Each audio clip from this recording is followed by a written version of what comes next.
मनोज मिश्रा इस वक्त हमारे साथ बीजेपी से जुड़ चुके हैं। मनोज जी, बहुत स्वागत आपका जी उत्तर प्रदेश उत्तराखंड पर। मनोज जी, अखिलेश यादव ये कह रहे हैं, एक तरफ आप कानून बनाते हैं लव जिहाद को लेकर, दूसरी तरफ फिर ऐसे प्रोग्राम भी चलते हैं इंटर रिलीजन इंटर कास्ट शादी यहां पर की जाए। ये चीजें क्यों? अगर एक तरफ ऐसे प्रोग्राम चल रहे हैं तो दूसरी तरफ इस कानून का मतलब क्या?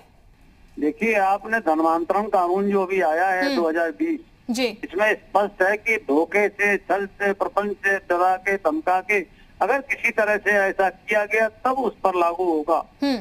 शादियां तो पहले भी होती थी इंटर कास्ट रिलीजन का, वो तो कर सकते हैं, उसमें कहाँ आ पाता है। और ना इसमें है ना पिछले में है। केवल यहाँ पर धोखा दे के इस तरह करके उन लोगों को दोषी माना जाएगा और उनके विरुद्ध मुकदमा होगा, सजा मिलेगी। मनोज जी, अखिलेश यादव इसके साथ ये भी कह रहे हैं कि बीजेपी से बड़ा झूठा कोई नहीं, और वो ये भी कह रहे हैं कि मैं बीजेपी से, आप ये कानून तो जरूर लेकर आए हैं, लेकिन मैं बीजेपी से ये भी पूछूंगा कि किसानों की दोगुनी आय करने का कानून कब तक आ जाएगा?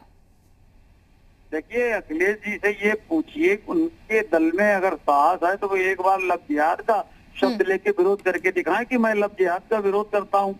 वो तो कह रहे हैं सदन में इसका विरोध करेंगे वो लव जिहाद कानून का। नहीं आती मनोज जी, तुष्टीकरण के लिए उनका सारा काम होता है। मनोज जी, अखिलेश यादव तो ये कह रहे हैं कि मैं इसका विरोध करूंगा सदन में इस कानून का। देखिए, विरोध वो राजनीतिक माइलेज लेने के लिए करेंगे, तुष्टीकरण के लिए करेंगे, और वो केवल तुष्टीकरण कारण उनका ये हाल हुआ, इससे नीचे जाएंगे अगले चुनाव में। ठीक, यानी कि ये मानकर यहां पर चलें कि जो कानून लाया गया इससे उम्मीद तो हम ये कर रहे हैं कि जो केस बढ़ रहे हैं उत्तर प्रदेश में इस पर रोक लगेगी, क्योंकि पहला राज्य ऐसा बना है जहां पर लव जिहाद को लेकर कानून बना है। लेकिन विपक्ष जो है वो रह रहकर सवाल भी खड़े कर रहा है, क्या सिर्फ ये राजनीति के लिए सवाल खड़े किए जा रहे हैं जो कानून अब बना है, जैसा कि अखिलेश यादव सवाल खड़े कर रहे हैं? आप जानती हैं कि उत्तर प्रदेश में विपक्ष शून्य है। हाँ, बिल्कुल उनकी कोई राजनीतिक हैसियत उत्तर प्रदेश में बची नहीं है। तो ये अपना स्पेस ढूंढ रहे हैं, और स्पेस इनको लगता है कि तुष्टीकरण के कारण इनको स्पेस मिलेगा, जबकि ये भूल जाते हैं कि तुष्टीकरण किसी के नहीं, न्याय सबको। ये भारतीय जनता पार्टी का मूल सिद्धांत है। मनोज जी, अखिलेश यादव जब आज प्रेस कॉन्फ्रेंस कर रहे थे तो वे भी कह रहे थे बीजेपी तो डंडे की भाषा अपनाती है, वो किसी को समझ नहीं आती। देखिए, कौन क्या भाषा अपनाते हैं। राम भक्तों पे गोली चलाने वाले अगर बात करें डंडे की भाषा की तो ठीक नहीं लगता। इन्होंने तो राम भक्तों को नियत से राम भक्तों पे गोली चलाई थी। सरयू का सफेद पानी लाल हो गया था इनके कुकर्मों से, इनकी राइफल की गोलियों से, बंदूकों से। बिल्कुल ठीक। मनोज जी, अब ये माना जाए, क्योंकि लव जिहाद का कानून आज से बन गया है, ये सवाल हम बार बार इसलिए भी पूछ रहे हैं कि ये कानून जो है वो कितनी सख्ती से अप्लाई हो जाएगा, क्योंकि एक के बाद एक हम ये केसेस देख रहे थे, लगातार ये मामले सामने आ रहे थे, धोखा देने का, शादी करने का, धर्म परिवर्तन करने का। ये कानून अब लागू हो चुका है, तो ऐसे में अब हम ये समझे कि ऐसे मामले जो आएंगे वो सख्ती देखने को तो मिलेगी इस कानून के तहत, लेकिन ये मामले जो हैं इसमें भी कटौती हो जाएगी। ये मामले शायद देखने को ना भी मिले इस कानून के बाद, ये उम्मीद अब करें इस कानून के बाद।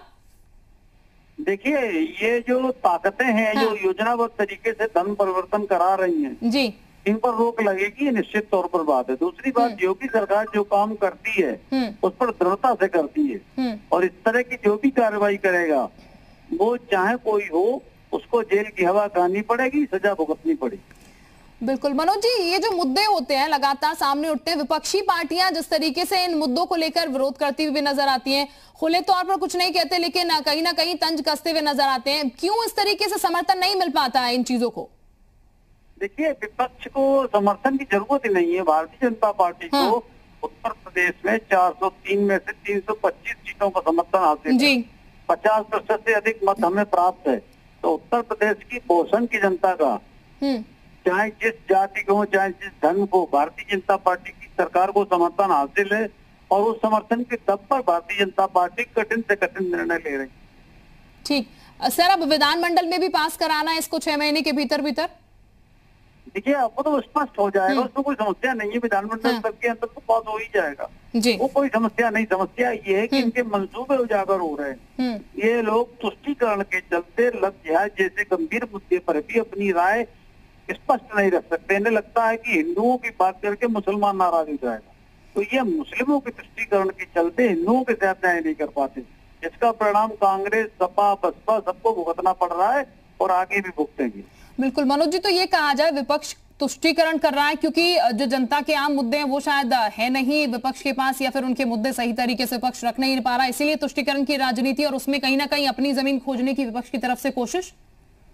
देखिए, आप ये अच्छी तरह जानती हैं, पूरा प्रदेश और देश जानता है कि मुद्दाहीन विपक्ष जब से देश आजाद हुआ और जब से लोकतंत्र स्थापित हुआ, आज तक कभी नहीं रहा जितना आज मुद्दाहीन विपक्ष है। इनके पास सिवाय तुष्टीकरण के और कोई दूसरा विकल्प नहीं है। और राष्ट्रीयता के जितने मुद्दे आएंगे, हिंदुत्व के जितने मुद्दे आएंगे, तुष्टीकरण के जितने मुद्दे आएंगे, ये धीरे धीरे एक्सपोज हो जाते हैं।